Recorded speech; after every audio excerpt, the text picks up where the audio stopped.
Assalamualaikum warahmatullahi wabarakatuh.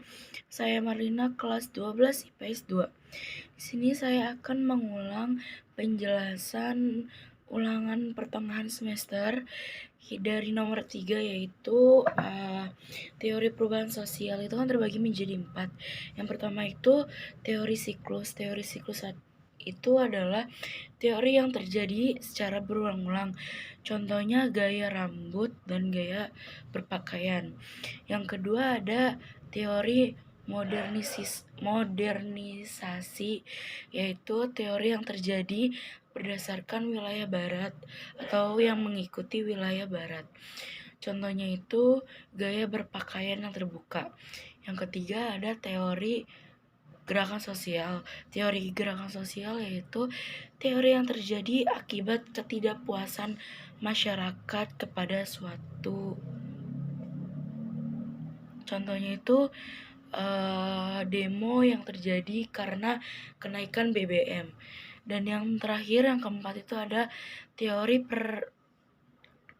perkembangan, yaitu teori yang terjadi secara berkembang. Contohnya itu adanya aplikasi online. Selanjutnya saya akan menjelaskan nomor 4, yaitu bentuk-bentuk perubahan sosial. Yang pertama itu ada perubahan lambat. Perubahan lambat adalah perubahan yang terjadi secara perlahan atau bertahap. Contohnya itu handphone yang semakin lama semakin canggih. Yang kedua ada perubahan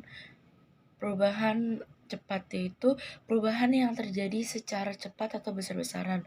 Contohnya itu revolusi di Inggris. Dan yang ketiga ada perubahan kecil, perubahan yang terjadi tidak berdampak langsung pada masyarakat. Contohnya itu gaya rambut atau gaya berfashion berpakaian masyarakat. Dan yang kelima itu ada perubahan besar. Perubahan besar adalah perubahan yang terjadi berdampak langsung pada masyarakat. Contohnya itu pandemi COVID-19. Selanjutnya ada perubahan tidak dikehendaki, yaitu perubahan yang terjadi tanpa adanya kehendakan atau perencanaan. Contohnya itu perubahan tata cara upacara adat. Dan selanjutnya itu ada perubahan dikehendaki, yaitu perubahan yang terjadi karena sudah adanya kehendakan atau perencanaan terlebih dahulu. Contohnya itu program KB.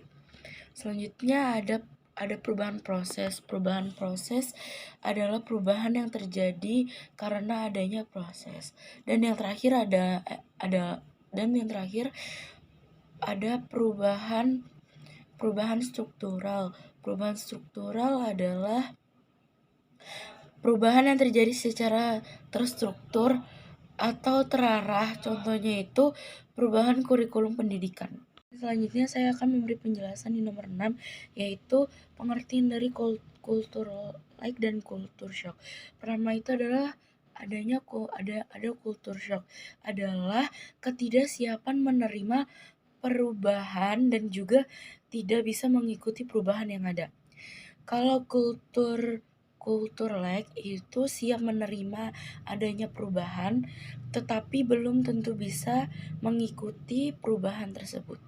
Sekian dari saya, kurang lebihnya mohon maaf. Assalamualaikum warahmatullahi wabarakatuh.